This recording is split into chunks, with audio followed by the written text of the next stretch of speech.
Na ni jambo ambalo pia itabidi tuangalie kwa karibu. Ikifika tunashindwa style hiyo, inakuwa pia si vizuri. Hatari.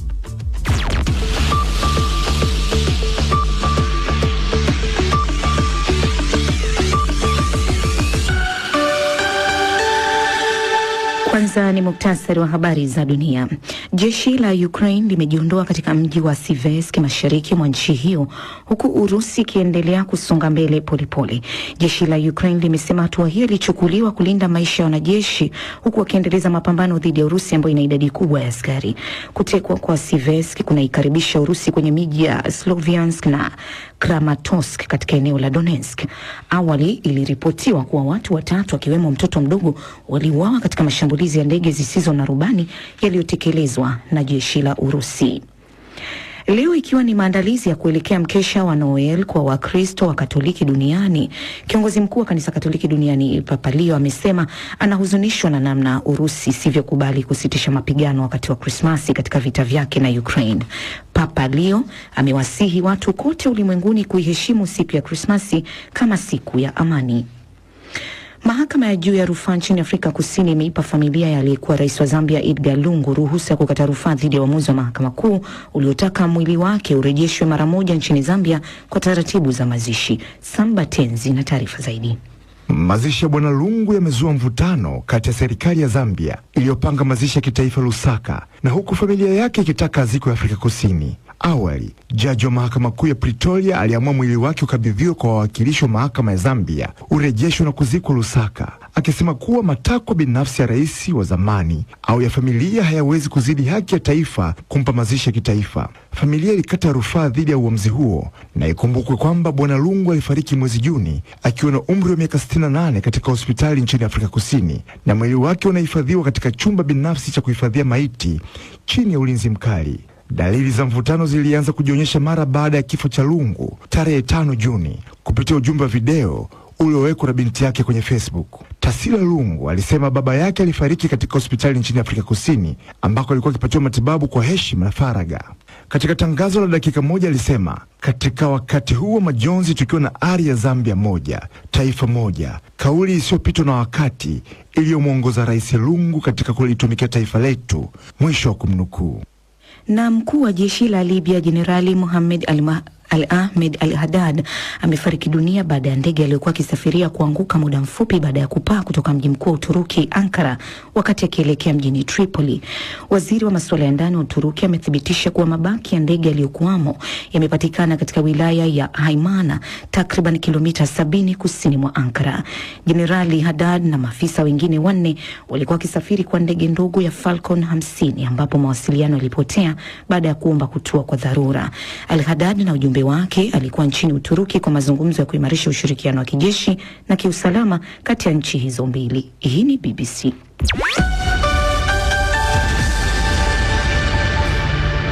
Matangazo ya Amka na BBC kutoka idhaa ya Kiswahili ya BBC yanakujia kwenye FM radio shirika nchini Tanzania ni pamoja na Capital FM na Bomba FM. Kenya ni Mwanedo FM, Uganda ni Voice of Karamoja, nchini DRC Radio Muungano Beni, na internet katika bbcswahili.com. Matangazo haya pia tunayapeperusha moja kwa moja kupitia ukurasa wetu wa Facebook BBC Swahili. Mimi ni Martha Saranga. Kumekuwa na wito mpya kwa utawala wa Rais Donald Trump kuchukua hatua haraka zaidi katika kutoa nyaraka zote zinazohusiana na marehemu Jeffrey Epstein aliyekuwa akihusishwa na uhalifu wa kingono.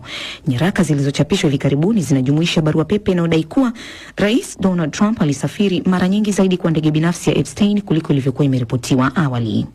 The 8 flights he was said to be on were between 1993. Safari 8 za ndege alizodaiwa kuwa alisafiri zilifanyika kati ya mwaka 1993 na mwaka 1996, jambo ambalo linaendana kikamilifu na maelezo yake kwamba aliwahi kumfahamu Jeffrey Epstein, lakini urafiki wao ulivunjika mwanzoni mwa miaka 2000. Na kama tunavyosema, hapa si swala la onyo la kiafya wala maelezo ya kisheria pekee. Ni ukweli mtupu kusema kwamba hadi sasa tunavyomfahamu hakuna ushahidi wowote unaonyesha kuwa mtu yeyote aliyetamkwa jina au kuonekana kwenye picha katika mafaili ya Epstein amefanya kosa lolote.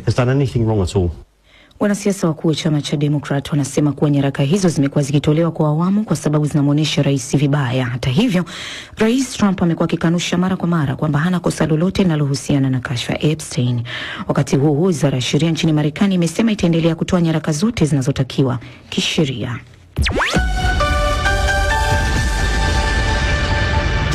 Turejea Afrika Mashariki ambapo Burundi imeanza mwezi Oktoba mwaka 2025 mpango wake wa kupeleka madini yake nje ya nchi. Rais wa nchi hiyo Evariste Ndayishimiye ameitaja hatua hiyo kuwa ni ya kihistoria na itaruhusu Burundi kuinua uchumi wake. Kutoka Bujumbura, Ramadhani Kibuga ametuandalia taarifa ifuatayo. Misafara minne ya malori yaliyosheheni madini ilipelekwa katika nchi ya China kupitia bandari ya Dar es Salaam. Kwa jumla ni shehena ya zaidi ya tani 700 za madini mbalimbali, lakini sehemu kubwa ni cassiterite, wolframite, tantal, coltan na quartz. Rais wa Burundi Evariste Ndayishimiye ndiye binafsi alisimamia shughuli hiyo.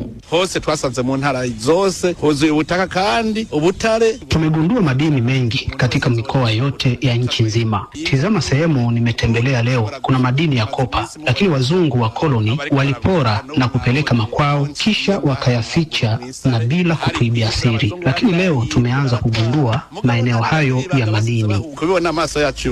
Kulingana na serikali ya Burundi, vituo 29 vya uchimbaji wa madini tayari vimegunduliwa kwa shughuli ya migodi, na 13 kati ya hivyo tayari kumeanza kazi ya uchimbaji wa madini. Inakisiwa pia kwamba Burundi ina aina 40 ya madini ambayo bado kushuhudia shughuli za uchimbaji. Rais Evariste Ndayishimiye amesema watapokea hivi karibuni dola milioni 6 kutokana na mauzo hayo, na dhamira kubwa amesema ni kustawisha maisha ya raia kutokana na mapato hayo ya madini. Mauzo yake yatatusaidia kupata fedha za kigeni ili tuweze kununua vitu tunavyohitaji nje ya nchi. Madini tunayauza ili kustawisha maisha ya Warundi. Kwa sasa tunafanya uchimbaji kwa nyenzo za kizamani na kutumia mikono, na bei ya mauzo iko chini, lakini baadaye tutanunua mashine za kuchakachua madini hayo ili tuuze mali safi. Hata hivyo, mashirika ya kiraia yana wasiwasi kuhusu uwazi wa mchakato huu wa kuuza madini, lakini wataalamu wa uchumi wanasemaje? Nilizungumza na Gizgez Kasesa. Madini kwenda nje ni kwamba serikali itapata fedha ya kigeni, na pia thamani ya pesa ya Burundi itapanda, ambayo kwa sasa tu katika ardhi chache ambazo zimeshauzikana, dola katika soko la mitaani imeweza kushuka kwa kiwango kikubwa sana.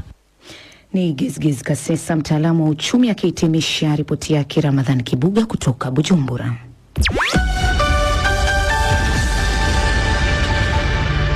Wawakilishi wa Afrika Mashariki katika michuano ya Kombe la Mataifa Afrika AFCON, Tanzania na Uganda wameanza vibaya michuano hiyo kwa kupoteza michezo yao ya kwanza ya kundi C. Mwandishi wa BBC Omari Mkambara yuko nchini Morocco, anatujuza mengi zaidi kuhusu michuano hii ya AFCON. Dakika 90 zimetamatika hapa kwenye dimba la Fes, na timu ya taifa ya Nigeria ikiibuka mshindi kwa goli 2-1 dhidi ya timu ya taifa ya Tanzania, Taifa Stars. Magoli ya timu ya taifa ya Nigeria Super Eagles yakifungwa na Semi Ajayi pamoja na Ademola Lookman, huku goli pekee la Tanzania likifungwa na Charles Mmombwa. Kiungo wa timu ya taifa ya Tanzania Novatus Dismas Miroshi ameeleza sababu za wao kuweza kupoteza mchezo dhidi ya Nigeria. Cha kwanza tulishindwa kujiamini, na tulikuwa chini sana, na tulikuwa tunahofia labda kutokana na kufungwa au kutokufanya vizuri zaidi, kuwa na confidence ya kupush zaidi, ndio maana tumeshindwa kufanya vizuri katika kipindi cha kwanza. Lakini kipindi cha pili tumerudi na maelekezo mengine ya kupress high na tumeweza kupata goli moja na tunamshukuru. Na nyota wengine wa Tanzania Simon Msuva na Mohamed Hussein wanaelezea matarajio yao kuelekea michezo inayofuata. Mimi na imani mechi inayokuja tutafanya vizuri, kwa sababu tuna mechi nyingine na Uganda, na mechi nyingine, kwa sababu tunachohitaji sisi kuingia kwenye hatua nyingine. Kwa hiyo tutaenda kufanya maandalizi mazuri kisha kwamba kama mchezo tutapata alama. Nafikiri kuna nafasi ya Tanzania Taifa Stars kuweza kusonga mbele. Ya nafasi bado ipo, sababu tuna mechi mbili mkononi. Kwa hiyo kufanya vizuri katika mechi hizo, kama tutafuzu katika hatua inayofuata. Licha ya Stars kupoteza mchezo wake wa kwanza, mashabiki wa Tanzania bado wana imani na timu yao kuweza kuweza kufanya vizuri. Kwa kweli imeuma kidogo, lakini bado na matumaini. Tumejitahidi sana, tumeweza pia kufunga goli 2-1, na hiyo napongeza sana vijana wetu, timu yetu ya taifa. Naamini kwamba tumecheza na nafasi zaidi ya Uganda na Tunisia. Timu yetu ni imara na tunaweza kuepuka ushindi. Mchezo ni matokeo, kulikuwa ushindani, lakini sio bahati yetu. Bado tuna nafasi ijayo, mchezo unaofuata. Bado tuna fursa nzuri zaidi ya kusogea mbele. Kidogo natupa matumaini. Kwa hiyo sio mbaya, tumefight, tumepata goli moja, tunasubiri hizo timu mbili tutapigana nao. Katika mchezo mwingine wa kundi C, wawakilishi wengine wa Afrika Mashariki, timu ya taifa ya Uganda The Cranes na walianza vibaya michuano hii ya AFCON baada ya kuchapwa na Tunisia kwa goli 3-1. Tanzania na Uganda wao watachuana katika mchezo unaofuata utakaopigwa Desemba 27. Matokeo ya michezo mingine iliyopigwa hapo jana, Jamhuri ya Kidemokrasia ya Kongo ama Leopards wao waliweza kuwakilisha vyema ukanda wa Afrika Mashariki baada ya kuibuka na ushindi wa goli 1-0 dhidi ya Benini. Simba Milima Teranga Senegal wao waliwachapa Botswana kwa goli 3-0. Leo ni mwendelezo wa michuano hii ya AFCON ambako timu ya taifa ya Burkina Faso itakwenda ikabili Guinea ya Equator. Mbweha wa Jangwani Algeria watakuwa wanakipiga na Sudani. Ivory Coast watashuka uwanjani kwa kabili Mozambiki, na the Indomitable Lions Kameruni watakuwa wanacheza na timu ya taifa ya Gabon. Ni mwandishi wa BBC Omari Mkambara akiwa Morocco.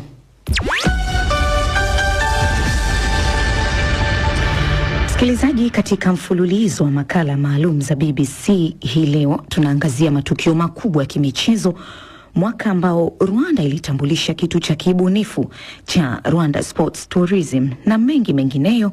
Ungana na mwenzangu Ahmed Bahaj. Na msikilizaji, natumai buheri wa afya popote pale ulipo. Kutoka idhaa ya Kiswahili ya BBC, mimi naitwa Ahmed Bahaj, na Swahili husema bwana mambo ni kangaja huenda yakaja, lakini leo nakukaribisha kwa moyo mkunjufu na furaha na bashasha katika makala maalum ya matukio makuu ya michezo duniani. Je, ni mambo gani